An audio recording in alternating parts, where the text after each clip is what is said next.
Good afternoon, fellow Kenyans.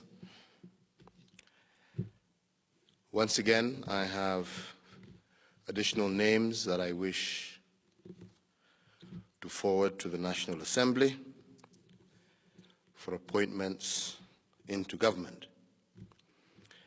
And again, in full discharge of the constitutional and statutory requirements, I have today conveyed to the National Assembly for approval the following names: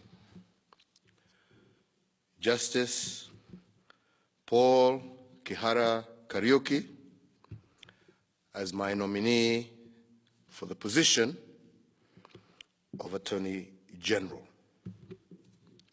2,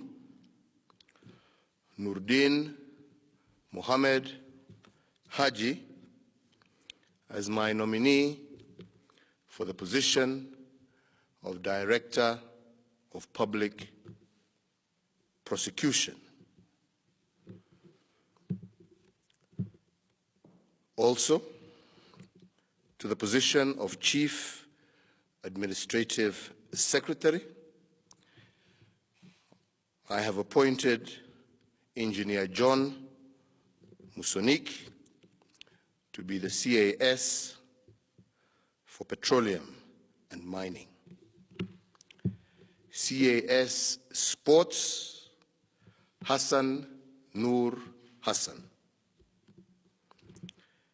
CAS Environment, Mohammed Ibrahim Elmi. PS Livestock, Harry Kimtai. PS Correctional Services, Alfred Cheriot. PS Irrigation, Professor Fred K. Sigor. PS ICT, Mr. Jerome Ochieng.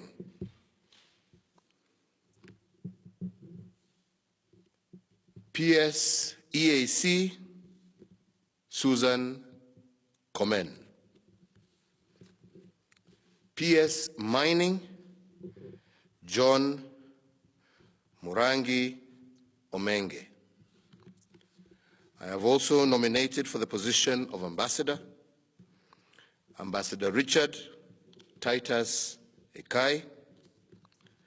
Also for the position of Ambassador, Engineer John Okuna Ogango.